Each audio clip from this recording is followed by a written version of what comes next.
Hello there. Before we get started on today's episode, I'd like to ask a short favor. If you're interested in either of the two books that I have written and am about to release, head on over to my website at theanxioustruth.com/books. There you can learn about both books, one of which is free, and you can get on my mailing list to be notified when each book is released and how you can get it. I would really appreciate that. Okay, let's get rolling. Hey, what's up, everybody? Drew here, thatanxietyguy.com. Back with Billy. Sorry. Billy was busy doing his homework. I have been reading. Billy from anxietyunited.com. For those of you who don't know, I don't know how you could not know by now, considering we're such a long-running smash hit. Yeah, you and I. So we're back for another episode, and we're gonna change gears. We were going to talk about one topic, and then at the 11th hour, I think we've decided to switch a little bit. Yes. Because I am sick, but what are you going to do? My ears are all plugged up. My sinuses are all plugged up. I'm going to try not to cough up a lung while we're doing this, because that would be rude. And it's funny that just before we went live, you came in and said that you were feeling like that, and I said it's weird, because like the last, say, 48 hours, I've been feeling it. Right. And I pretty much guarantee that I am adding so much more anxiety to the fact that I have a cold than you are. That I would not argue with you. That is probably true. That is not something that I do necessarily. I've never done it. But anyway, it seemed like that would be a good topic then for us to talk about today, since both of us are feeling under the weather. I think so. Yeah, it's a good time to bring that up. So tell me, what are you feeling? How do you feel physically, and what is it doing to you? The first I noticed was the other morning. I just woke up and just felt a bit disorientated, a bit off balance, not too bad, snotty nose. But then, like, within about an hour of being downstairs, it's just the heat. I feel like a raise in my body temperature. And then I begin questioning, like, what the hell's going on? Is it a cold? Is it something else? Is it just anxiety? What the freaking hell's happening to me? And it's just the question. I just seem to fuel it and just add more questions, and it's the irrational fears. It's so strange. Right. Like I can have like twinges and stuff like that, and I don't necessarily react. And even though I know that it's only a cold, because I have a snotty nose, maybe a bit of a sore throat, Right. and I know that that's all it is, but still, there's just something at the back of my mind that says I'm in some kind of danger from it. What if? Yeah. What if? Okay, so yes, those symptoms are kind of feeling. This is good. We'll compare what we got going on here and like the difference and how we're dealing with it. So for me, it started really the night before yesterday. So today's Thursday, so that would have been like Tuesday night for me. And I could feel it. My throat started getting really scratchy and kind of sore, and my sinuses just kind of felt swollen and inflamed. And then yesterday, my ears started getting plugged up. So right now, both of my ears are pretty plugged, and my left ear hurts. I may have an ear infection. I'm going to the doctor in a little bit to find out. But so the ear thing means that I'm getting a little bit dizzy when I turn my head a little bit. That's what I've been getting. Yeah. Let's see. You're a little bit out of sync. Let's see if you get back. Sorry, guys. There you go. Okay. Now I can tell we're back in sync. So, so for me, it's I might have a slight fever. I feel a little bit warm. But generally speaking, like you said, it's just I probably have an ear infection, whatever. It's annoying to me. So nonchalant. Just have an ear infection. It is an annoyance for me. I have something that I have plans for tonight that I really don't want to like get out of. I want to go and do what needs to be done tonight and what I want to do tonight. And for me, it's just an annoyance. So I think it's interesting how it's impacting us differently. It's weird, like, because you say that like I'd forgot, but like just moving my head slightly, and you just get, it's not a dizziness for me. It's just like an off balance. Maybe I just feel like I'm not 100% there, or I don't know whether I can focus properly or something. Sure. But it's just like when I get that, even though I know why it's happening, or I think I do, like my ears are obviously, I'm feeling that kind of stuff as well. Right. But it just triggers something else. It sparks something. It's just that concern, the worry. Even though I'm sitting here and I know, and at the time that it's happening, I know why it's happening, but it's still, there's just something. So do you find that there's a difference between that twinge of anxiety or feeling the anxiety levels rise when you're physically ill versus when you're not? Is it more likely to take hold if you're feeling under the weather? I think, yeah. It just means that I'm more focused inward, I guess. That's probably what it is. I think about how I'm feeling more, which then just carries over into that, I suppose. When I start inward thinking, yeah, it usually ends up going down that same path. I think that makes sense because when we don't feel well, you know, regardless of what's wrong, a sore throat or whatever, a cold, like we both seem to have, you know, you can't help but notice how you feel. It's just right. It's in your face all the time. Like, this is really annoying, and it's right there. So you can't help but think about it, I guess. And so if you're subject to a little bit of health anxiety, because I think this is really probably what this is all about. Yeah, no? I would agree. Yeah. I would agree, yeah. You know, it's hard not to think about how you feel. And then when you're thinking about how you feel, do those negative and irrational thoughts start to take hold? Mm. Yeah. Mm. So the question probably would be, what makes it different? Now, I've never had, I will admit, I've never dealt with health anxiety. So it's hard for me to say. I know that that's been an issue for you on and off. Yeah. So, but it's a bit of a foreign concept to me, so I can't speak that intelligently about it. But you're asking me to be intelligent. I'm asking you to be intelligent, young man. Yes, I know you have it in you. At least once a week, I know it's possible. So what is it? What is health anxiety? Well, for me, I don't know. I've seen other people refer to it as being afraid of getting some kind of disease or whatever it is. Sure. But I think most people would be afraid of getting something like that. It's just the irrational fear of it, like convincing yourself that you probably have got it. You know, maybe checking blood pressure and heart rate and find a abnormal mole or something on your skin, and then you immediately just think the worst. Right. That's probably health anxiety, but I also get it with like any kind of sensation. So even just like weak legs or anything like that, I go down the path of this is something more sinister. Yeah. That's the thing for me. It's like, even though I know this is just a cold, there's always just something that makes me feel like there's a danger. Yeah. Or it's going to go further than just having a runny nose, you know? Yeah, it makes sense. And do you feel like those thoughts are more of an immediate danger, like something really bad is going to happen now, or it's an indicator that you have some I think, more serious affliction of some kind? Yeah, it's a gradual thing for me. Okay. That's what it's, and it seems to like, because it happened last night, I just felt under the weather. We were sitting eating dinner, and then went and sat on the sofa and just tried to relax for a bit, but it builds and builds, and I'm constantly thinking, what's going on? Or how am I feeling? That's probably the thing. I'm sitting there questioning, like, am I all right now? And then if I am all right at the time, when I think, am I all right? It usually triggers something, and then I think, oh no, here we go. Interesting. Okay. So even when you think, am I okay, and you're feeling okay. Yeah. That can just the concept of actually bringing my attention to it. Yeah. It can actually start the cycle. And then what I find is it doesn't actually usually end until I reach the point of panic, usually. Really? That's where it goes. Yeah. I would say it's either that or sleep, or maybe if I am feeling in tune enough, I can go and relax for a bit, like maybe do a relaxation thing. Yeah. But usually it has to escalate to a panic. Maybe not a full-blown, like, off-the-scale panic, but just enough to make me hit that peak and then level out. And as crazy as this sounds, does that help? Is it sort of like a release valve? It does for me. Really? It's weird because I'll like, when I can feel it bubbling, I'm actually want that panic to come so I can then just level out. Yeah, get on with it. I've had many times where I felt like that. Like during the day, if I can feel it, I just feel uneasy. Then I would rather just have the panic attack now. Yeah. And then no. Huh. And I wonder if the difference there, and again, not having a lot of personal experience with it, but you know, if you're forced into a situation where you're out somewhere that makes you uncomfortable, you can escape to the car or go home. But if you're ill, you can't really, you can't escape that. My ears are plugged. I can't get away from it. Yeah.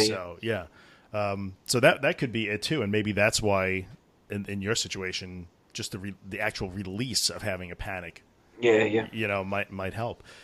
So I think with this, and again, I've heard many descriptions, and yours is pretty accurate in terms of what people get fixated on when they have health anxiety.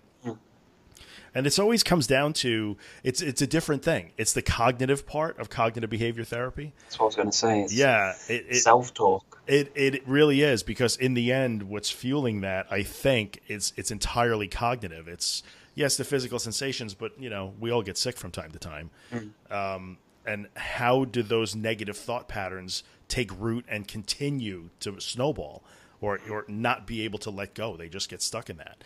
And I know people who have convinced themselves of some pretty horrible things. They've just gotten a cold and been absolutely convinced they have stomach cancer, or they have just some sort of multiple sclerosis. I've heard a lot of different things. And I think most anxiety sufferers would say that they've had all of those things. Yes, at least because that's that's. And people are still convinced. Like, I'm still convinced at times that I have serious things. I said it to you before we went live. The last 48 hours, I've just been thinking, how can this just be anxiety? But I'm in that. I've said it so many times. Like when I mentioned, am I the only person that feels like this all the time? And I'm back there again, like thinking, am I the only person that feels like this all the time? But 2 weeks ago or a week ago when we did a podcast, I didn't bloody feel like this. But it's so weird. Like when you're in the moment, I'm still convincing myself that it's always like this, and I know that it's not. Yeah, even though you can actually look at video of yourself. Yeah. And say, exactly. hey, that was me feeling really good last week. Yeah. But I think, again, the wild card is you do physically, you've got something, you have a cold. Something is wrong. Your throat is scratchy. Your nose is runny. And so it puts you in your own head and focuses you inward and all those things. So what do we do about it? I mean, really, in the end, I think the question is, and I get asked this a lot, like, how do I deal with health anxiety? And not having had direct experience, it can be a little difficult, but I think the mechanism really here is learning those cognitive tools, how to identify those negative thoughts and those negative thought patterns, those irrational thoughts, how to identify them, and then either learn to dismiss them or to replace them with other thoughts. And in this case, I think it would be health related. I suppose the negative thoughts are going to be health related. How could this just be anxiety, like you were saying? Like, oh, I'm dizzy, so that it must be something very bad is going to happen. And I know that when I was like at my worst, and there were times when I had to deal with some very obsessive type thinking on a lot of different topics, what I learned was, and this was a little bit of exhausting, but I'll share the experience anyway. It's not specifically health related. For me, I had other intrusive thoughts that were just constantly in my head all day long. And I would literally, I had a therapist who made me sit down and say, okay, well, write me a list of things that you like. And it used to freak me out because I'm like, oh my God, I was feeling so low that I couldn't think of anything. She's like, no, it doesn't have to be like Nirvana. Just give me something. Like, what do you like about your car? And I'm like, well, the seats have heat in the winter. That's nice. She goes, write it down. And for the longest time on my phone, I would keep that list in a note. I probably still have it on my phone, most likely. And it was a list of 5 or 6 things. And she said, well, when you start to feel those thoughts, take the list out, and you have to do 2 things. Number 1, a thought is just a thought. It's not reality. I control my thoughts, and I can choose to think something else. And I would have to literally repeat that in my head over and over and over as I went throughout my day. And it was freaking exhausting, dude. I will not lie. And look at that list and like, oh yeah, the heated seats in my car, or like listening to my kids playing, or, a song that I like. And I would, I was kind of going through the motions, but it taught me that I could control my thoughts. And I think when it comes to health anxiety, we're probably looking at a similar type of thing, which is how you'd approach it. I think so. Yeah. I think so. Does that make sense? Yeah, 100%. It is. It's totally about the way that you perceive whatever it is, a sensation or... Right. That's totally what it's down to. I think go on. Well, the wild card here, though, is that at the moment, if you're dealing with health anxiety because you're ill, which is the reason why we did this topic today, you do feel like crap physically at the moment. So you can't, for me, I learned to do that strictly cognitively. The thoughts themselves were the problem. Whereas I think maybe in your situation today, for instance, it's the thoughts that arise from the physical, just feeling poorly. Badly. So, you'd have to learn to just keep reinforcing the idea that, well, yes, an Occam's razor is our friend, like all else being equal, the simplest explanation is usually the right one. So, like, do you think you maybe caught a cold because your kids are in school picking up Awesome. germs? Yes. Or do you think you have some sort of like alien cancer that no one's ever heard of that will kill you? Yeah. The Exactly. odds are much better that you have a cold, right? I think something that I was thinking about, because we talk so much about like doing the exposure stuff and Yeah. the stuff for, and that's something that I've always sort of focused on, was Right. like gauging my success on how far or how long I can be out of the house for. And I've really kind of neglected caring for myself, like nutrition, lifestyle, the things that we've discussed before. Sure. And then I sit here at home and I feel like crap, even if I'm not feeling it, like if I'm not got a cold or anything. Right. I can sit at home, feel lethargic, dizzy, or whatever. And then I think, oh, if I go out the door and walk 200 yards today, that's going to make me feel better, which it might. Right. But the fact that I'm eating junk food and not sleeping properly and not exercising and not taking downtime, that kind of stuff is also contributing. It is. So I think, like, discussing this and health anxiety and that, if you actually take more care of yourself, you might not find yourself in the position where you're experiencing the sensations or whatever that's triggering that stuff in the first place. You know what I mean? Yeah, that's probably true. I mean, unless you physically get ill, like we appear to both be right now. But yes, like lethargic or tired or aches and pains, like yeah, you can sometimes you can prevent those things from happening if you just take care of yourself. Would you say that like health anxiety would usually stem from an actual sensation or a symptom?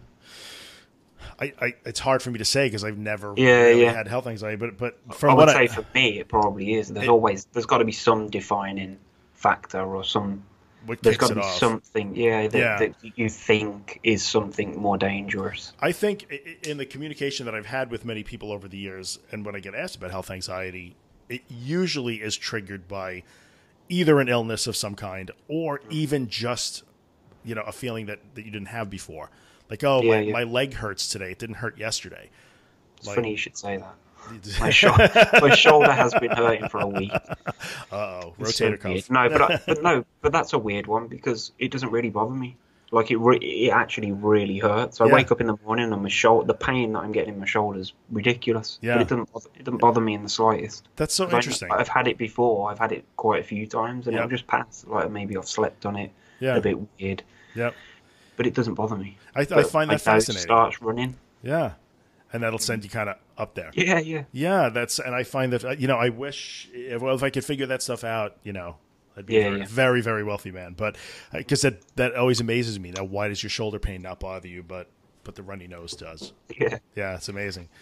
But so I think you're right. Like, if you focus, and sometimes we get caught in this. Like, I know I did too. When I was at my worst, I would focus just on the exposure, like getting out, driving, doing the things that were difficult for me. And sometimes you forget about the other stuff. Like the cognitive and mental stuff is just as important. I'm going to mention it again, but the anxiety and phobia workbook, that's where I've actually realised that. I was sitting reading it last night, not feeling great. Right. And then I'm reading stuff like, take 20 minutes out every day to do some kind of relaxation. Yeah. Do 30 minutes exercise every day. Yeah. And just because you're going to benefit from it, regardless of whether you've got anxiety or not, those things are beneficial to human bodies. So why not give yourself every chance to progress? Do the things that you should be doing anyway. Yeah. And makes sense, doesn't it? It does make perfect sense, and it's a really good point, and it actually fits with the topic we're talking about today. Being what happens when you're ill and it spikes your anxiety, if you have health anxiety. I actually had I had a question on Facebook from a woman 2 days ago. Okay. Who kind of talked about this to a certain extent, where she's doing her exposure work and she's pushing, but what happens when you're home alone with your thoughts, and the thoughts are the problem? And in the case, and I think, we can agree that right now the thoughts are the problem. If you're feeling ill, you've got that thought pattern is happening and it's causing you problems. How do you deal with that? And do you just have to learn to be brave in the face of your thoughts? And it was a really solid question. And I think the answer is no, you don't. You can learn those skills. So when I talk about walking around literally looking at my phone and a list of stupid things that I liked and repeating over and over and over, thought is just a thought, I can replace it with another thought. These are skills that we should be practicing every single day, whether you feel badly or not. Because when your nose gets runny and your ears get plugged and you start to have that thought pattern kick in, you will have learned the skill of quieting your mind and dismissing those thoughts. Yeah. That's it. Yeah, but you can't wait until it happens. You have to build the skill Mm. daily, like anything else, like learning how to ice skate. You I can't, agree. right? Yeah. You can't practice when you're ready to get in a hockey game. You have to practice before you get in the hockey game. So, yeah. So, I think I don't know. So much of we focus on the physical, and we really forget to focus on the mental, the cognitive. You know, like, hey, I made it to whatever, the park. I'm not going to say supermarket because I'm getting killed for like picking on the supermarket all the time. But hey, I made it to the park today. Great. Or I drove around the block today. That's awesome. But did you also take time and do some relaxation? Did you practice your meditation? Did you practice your self thoughts or your imagery or your guided, whatever? So many good tools that we could use that would help. Yeah, I've never really thought of it like that. I've always, as I say, gauged progress on how far I can go. Yeah. And like building up the courage every day. And if an exposure goes badly and you lose a bit of confidence, or because it makes you feel so tired as well when you constantly, if you're doing it every day, then maybe do step back, take those steps a bit smaller, but bring the other stuff into play as well. That's something that I've never really thought of. So I'm definitely gonna relax. So I think that's good. I think the takeaway from this discussion, and unfortunately you having a cold and me having whatever I have, is, it has to be a well-rounded approach. It's not just the exposure of getting out and driving or walking or whatever. It's also doing working those cognitive tools that we have to work. That's it. That's super important, and they matter. And I will tell you that they matter beyond just anxiety. So for me, I know that a big turning point was once I even got past the point where I had no problem. I was getting in the car, I was driving around. I felt like life was returning back to normal. Yeah. If I had any sort of stress placed on me, like in my business, bam, the anxiety would come out. And that was purely, cognitive. Like I wasn't handling the stress well at all. And so a big turning point for me was as I started to practice those skills more on a daily basis, I got to the point where something would happen, something would break, there'd be an emergency of some kind, and I could just like zen my way through it. Like, no problem. Like, see very clearly, we need to do this, this, this, and this. You do this, you do this, you do this, and things would get solved, and I wouldn't go into a panic over it. And go on. No, and I think in a way you may find if you have health anxiety, that would translate to you too. So if you get better at those skills, the next time you wake up with a runny nose, might not have the same impact. I was going to say it kind of relates to the exposure stuff. We mentioned it last week where I had that list of 5 things, and when I reached the 5th, I was able to do so much more than just the 5th. Yes. It's like this. Once you learn to manage the thoughts on one level, you'll notice that you're managing them for many different areas. It doesn't matter. It doesn't matter. And I will say, anxiety aside, the skill of quieting your mind on demand and like conjuring up instant calm kind of turns you into a bit of a superhero. I'm not going to lie. Like when all hell is breaking loose, if you could just stay calm and focused and you see clearly and things seem to move slowly and it's easier to assess a situation because you can quiet your mind and really focus on the important things and not let all the other noise get out of control. It's a valuable skill. Everybody should learn it. Everybody, anxiety or not. So that's the homework for the week, meditation. Yeah, I think learn, to me, and to bring it back to the health anxiety thing, since it's the thoughts, those irrational thoughts, oh my God, I have this, oh my God, I have cancer, learning to recognize that's not a thought that I want. I'm going to either let it come and go, dismiss it, and just empty my mind and quiet it, or I'm going to learn how to replace it with something else. I'm going to remember that cool picnic that I went on, or my 8th birthday party, whatever the hell it is for you, it doesn't matter. Yeah, so learning that stuff. You realize that you just triggered half our viewers by saying the C word. What? There was a C word? Did I say a C word in there? No, cancer. People just I hate it. I hate even saying the word. But then when you think about it, it's ridiculous. It is ridiculous. Just because you talk about it or you worry that you've got it doesn't mean you're going to get it. That's so interesting. Yeah. So cognitively speaking, do you really don't even like to say the word? No, I don't. Well, I mean, it's a terrible word anyway. Nobody wants to get that, of course. Yeah. But okay, that's so interesting. Very interesting. I'll tell you a short story along those, very short. For me, when I was really dealing with those obsessive thoughts, it was when I was coming off my medications and my brain was just scrambled eggs. And we'll talk about that one day. But I was focused on death all the time. Like, oh my God, one day I'm not going to be here, blah, blah, blah. Just these horrible thoughts would go through my head all the time. And it got to the point where I wouldn't even want to say that word. And my kids were small, and they wouldn't say the word. I somehow had let that rub off on them. Right. The word death or dead was like forbidden for like 6 months around me. And I remember them saying like, well, you know, it's not alive. Like they had to work around it. Right. So what you're saying is totally normal. It's not crazy at all, but it's interesting. Weird. I've had that before. Like I'll be lying in bed, and when you have that thought, the death thought, and it's actually like it puts you so close to a panic. Or for me, like in a flash, you can have that. Yes. It's scary. I don't want to think about it. It's scary, and that's a whole other topic. And people might get a little freaked out with listening to us even right now talking about it. But do you think like the crux of most anxiety and panic is a fear of death? Surely. Ooh, I don't know. We're getting kind of Freudian here, but going deep again. We are going deep. I mean, the fear. We talk about danger, right? We feel like there's danger, and what's the ultimate danger? You know, physical harm or loss of life. So I guess it's possible. Like I feel so badly right now that I'm afraid that I might be in so much danger that it could be the end of me. It's possible. That could be weird, isn't it? Could be a thing. Yeah. Because then I'll say like in the next breath I'll say like even if I was to die right this second now, I ain't gonna care, am I? Right. Well, but that's how you know that you turn the corner around that. But I've always thought like that. So for me, the answer isn't really a fear of death because I sort of accept that when that happens, this is a horrible topic. It is a horrible. Well, gonna run off in a minute. Dear, no, but I'm not really scared of that because I know that once it happens, I ain't gonna know. I think the fear for me is more like the sitting or the laying in the hospital bed and probably. I'll tell you what the thing is. It's probably having to go to a freaking hospital. That's the thing that freaks me out.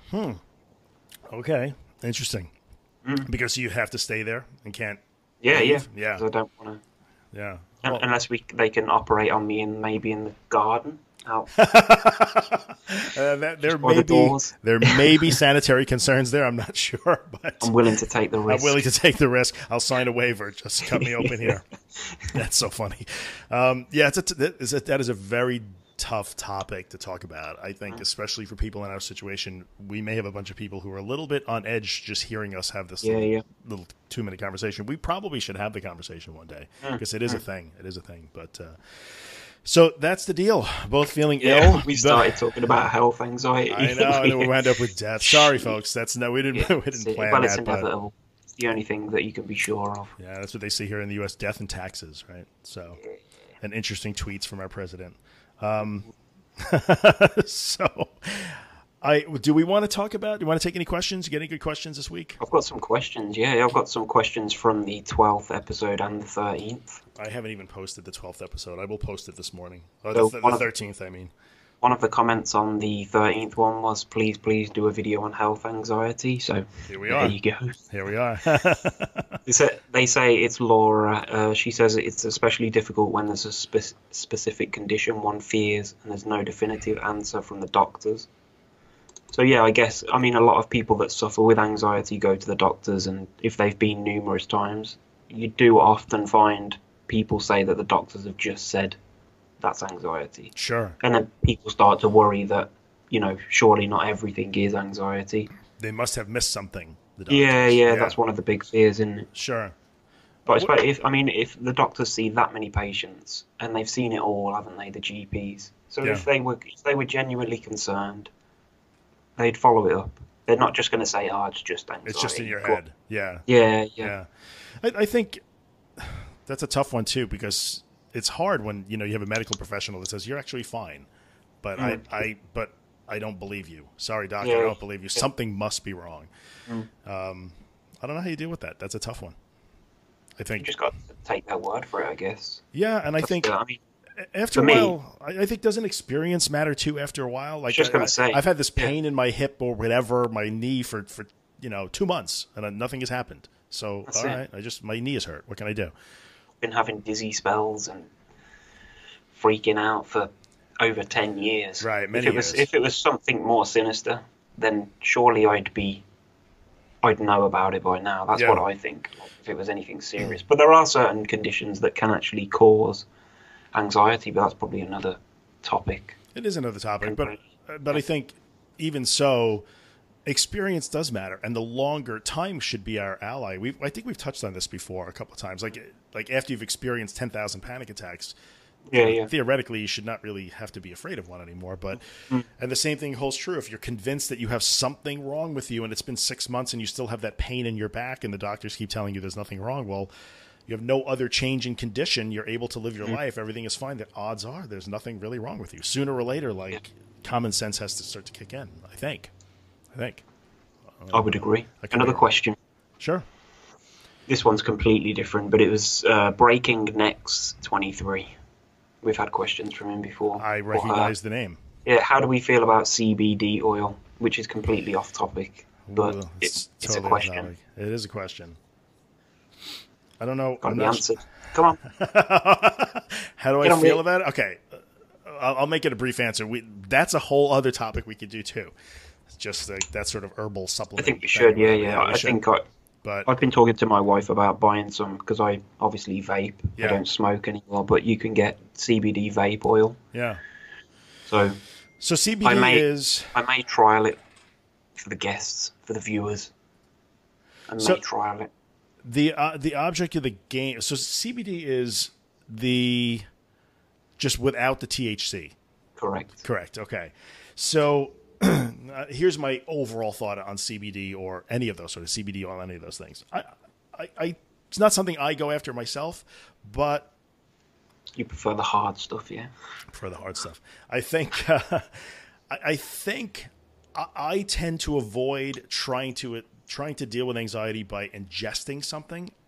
You know, I don't want to swallow something, drink something, sniff something, or rub something on my skin necessarily to address this because I don't think I need that. Yeah. I think perhaps depending, because the question is just what do we think about CBD oil? It doesn't say in Yeah. regards to curing anxiety, but you bang on. If you're going to use it to try and eliminate anxiety, then I think you're barking up the wrong tree. But Right. if you want to maybe just take the edge off, maybe a bit, if you've had a stressful day, Yeah. work's got on top of you a bit, Sure. and you want to come home and drop a few drops on your tongue or vape a bit of CBD, Yeah. I don't think there's any harm in it, but it's not a tool. You shouldn't be using it as a tool. As long as you're not using it as an escape. Like I Yeah. have, because the way I would look at it with CBD oil or anything, whatever substance or herb or whatever you want to try. Lavender. Yeah, I think if you get to the point where you would be worried that you're going to run out of it, like oh, I'm out. Like this is problematic. Yeah. If you get Yeah. to the point where you are worried about not having it, then it's a crutch. Then you got to get past that. So that's my view. That's the 10,000-foot view of CBD oil. And it makes me crazy when I hear people talk about stuff like that. And not only do they say it relaxes them, but it stops their car from burning oil. Their electric bill is lower. It cures their kids are getting better grades in school. Like, please, it just loses credibility for me. Yeah. So it's a little rough. But anyway, I've seen so many videos that say CBD cured my anxiety. And then a couple of weeks later, they post another video saying, I'm having a panic attack right now. Right. It's kind of rough. So that's my view on CBD oil. Don't let it be a crutch. I have. One more. Yeah, we'll do one more. Let me just acknowledge, because I know she's Jackie. I said we would answer your question, and we were going to do your question as this topic probably next week. Next one. It was my fault because Drew mentioned that he had a cold, and then I said, That's okay. I Mine's worse. think it was fine. The question was, and we're going to do a whole episode on this. The question had to do with how do you use exposure to get better at things that you can't really practice, like getting on a plane, because you can't really practice flying around the world on it every day, right? So, Jackie, we will probably do that next week. Sorry about that. You'll have to wait another week, but I just wanted to at least let her know. Stay tuned. Stay tuned. You got another one from your end? I have, yeah. I mean, this one's kind of similar to what you've just said, and it's how do I build trust that it's only anxiety? And somebody actually commented on Twitter saying that was a good comment on YouTube. How do you convince yourself that it's just anxiety and not something more? So that kind of ties into what you've just said, because you would still need to convince yourself that it's only anxiety that's stopping you from flying around the world. Yeah, to a certain extent, I think. How do you convince yourself that it's not anxiety? Because At some point, I think we've just said that. Yeah, it's experience. Right, it's experience. I understand it in the first week it happens. Well, it's perfectly understandable to not understand that it's just anxiety. You may think that you're dying and all those things. I get that, but after you've dealt with it for a few months or 6 months or a year or years, how at some point, like, well, I feel like this all the time, and I'm still standing. I'm fine. I'm perfectly healthy. There's nothing physically wrong with me. Then why would I think it's anything more than anxiety? Sooner or later, like, actual real-world experience has to sort of matter. But the crazy thing is, and like we're sitting here discussing this, Yeah. and it's a real moment, I know that it's just anxiety, yet I'm still here, freaking out daily sometimes. So even like with all that experience that I've got, Right. many years, Yeah. like a third of my life has passed, and I've had this, and it's never really. I mean, it did get better a bit, but now I'm like when it's bad, it's as bad as it ever freaking was. But I think there's a difference. So the difference is feeling anxiety and thinking that you're in more danger than you are because you think there's something really wrong physically. This is I think I'm this is a just heart worried. attack. This is a stroke. This is some horrible disease. That's one issue, and that's when I say, like, at some point that fear, Yeah, the yeah. experience has to tell you it's not a heart attack. I've had this 10,000 times before. But you could still react negatively to the anxiety itself, even though Yeah, it's yeah. not a heart attack. I know I'm not having a heart attack, but I still would rather not have a panic attack. I wouldn't choose to have one if I'm. I think that's the thing with me. Yeah, I think rather than me go off down that path, I don't do that so often anymore. But Yeah. I still react to the anxiety and the way that I feel. Right. But it's not so much a fear of this is something more. Right. It's just it's an uncomfortable. Whether it's a fear or not, I don't know whether I'm scared of the way I feel anymore, which probably sounds really weird. No. I just don't like it anymore. Right. I get it. It's uncomfortable. Yeah. Who yeah. wants to be there? That makes perfect sense. And it is, okay, so it is fear. You are feeling fear, but you're just not afraid of the fear anymore. Yeah, but yeah. it's still fear, nonetheless, and it's Yeah, no yeah. fun. So I think the difference is, how can you convince yourself it's just anxiety? Well, that's experience. And at some point, I think we all we move on. We don't think it's a heart attack anymore, for instance, but we still do everything we can to avoid the anxiety. Not because we think we're avoiding a heart attack. We just don't want to feel that way. So, two different animals. Did we answer that question? Probably not. I don't know. It was my fault. That's all right. Dear. What else did I get this week? I didn't really get much on Facebook. Let's look on YouTube real quick. Let me switch. I asked on Twitter if there was anything anybody wanted to know about, and 90% of the answers were yes, maybe the physical symptoms of anxiety. So we're back there. We're It back to always seems to boil back to Yeah, we're back to everybody wants to. Does anyone else get? Does anyone else yeah. get? yeah. That's I don't know. But the thing with me, like I get every bloody symptom going, but it doesn't really help me knowing that someone else does because it doesn't stop me feeling it. It No. just No, I don't know. I'm sick of it. I think I'm annoyed. I think I've reached that point, Drew, and I probably reached it like many years ago, and that maybe motivated me. right But I feel like I'm at the point like I'm really sick of feeling like this. that you're getting angry about it now. Yeah, I'm starting to get a bit cheesed off, and I want to open Cheesed a few off? more doors. Yeah, man, cheesed off. Jeez, I'm going to start using that. I'm bringing it over here. I'm bringing it over the ocean. I like that. Copywriting that. That's not a bad thing. That's not a Yeah, bad no, I thing. think I'm going to try and use it to my advantage. Definitely. Yeah, that's not a bad thing at all. I'm having a hard time loading YouTube for whatever reason. So next week I'll look at my YouTube comments and see. So I don't know. I got nothing else. You got anything else? Just looking. Somebody asked how about when people get annoyed about the symptoms that you're showing. They get annoyed. Meaning, Yeah.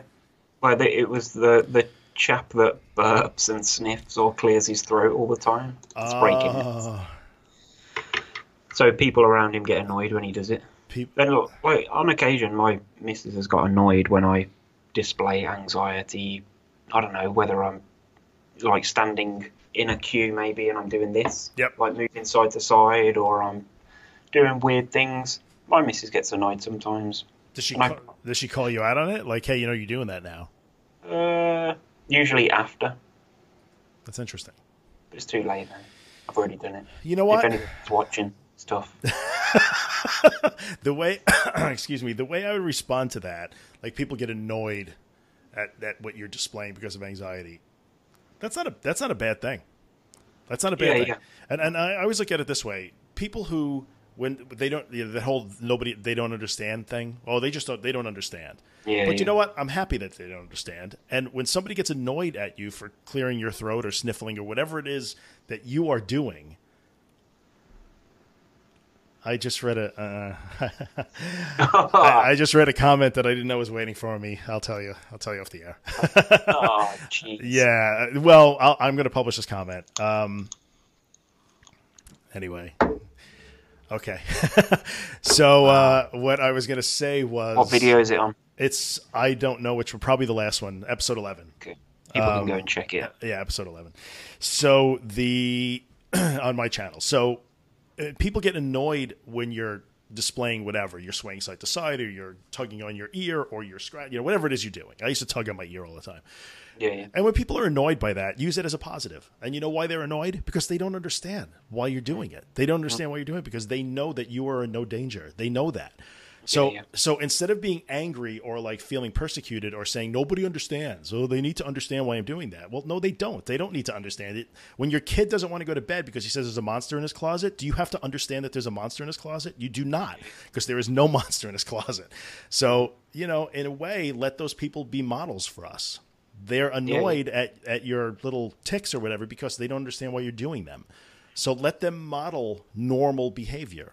That's my response to that. That's it. Use it as a positive. Yeah, doing those things is actually not saving you from anything happening anyway. Yeah, that's true.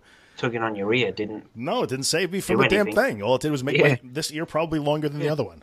And me standing there doing this in shock. It's not helping. If someone was trying to punch you, it might probably help you.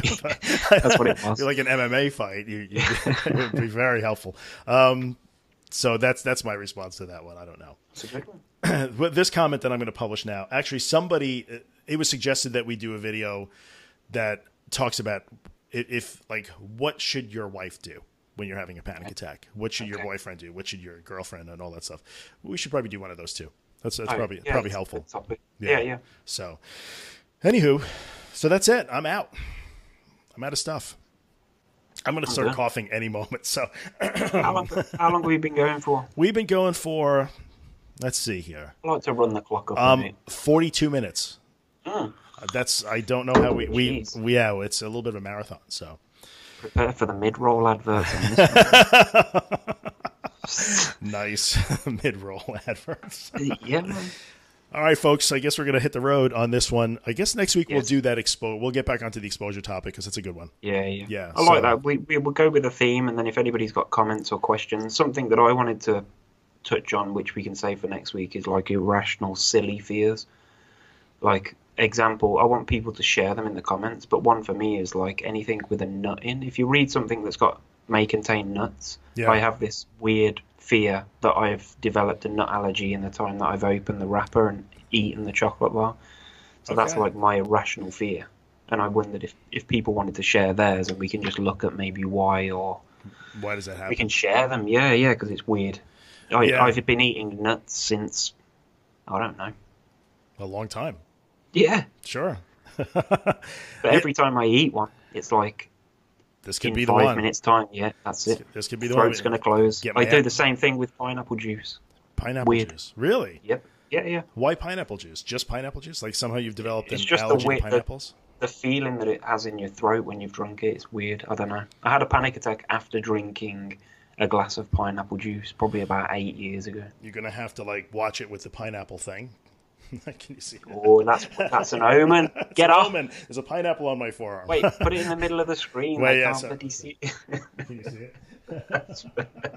It's hard to do. I'm trying to it's really awkward. But anyway. All right, so we'll touch on that for sure. Those are good because I had my share of silly ones too over the years. I'll share them. Okay. So, all right, guys. I'll bring the pineapples and the peanuts. Very good. Thanks for tuning in. As always, comments, questions, right? Find me at thatanxietyguy.com or on my YouTube channel. Billy, where are you? AnxietyUnited.com. There you go. So comment wherever you want. Twitter, YouTube, Facebook, wherever. We read them. We answer them. Yeah, like this format share. Is good. Yes. If you've got this far and you've enjoyed it, share the bloody video because somebody else might too. That is very smart. Yeah, subscribe, like, share, do all that stuff. Hit the little notification button. Smash the like button, I'm supposed to say. Just do it. All right, we'll see you guys next time. Ta-da. Cheers.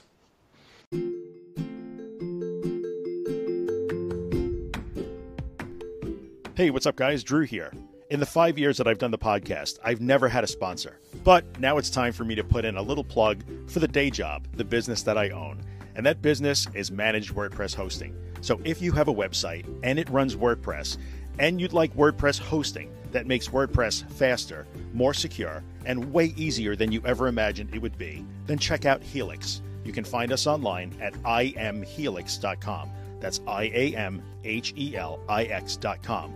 We took a long time to build Helix. I'm super proud of it. It works spectacularly. We take really good care of our customers, and I promise we would take really good care of you too. So if you're in the market for WordPress hosting that will blow your mind, check out Helix. I would appreciate the consideration. I thank you for coming by and listening, and I'll see you the next time.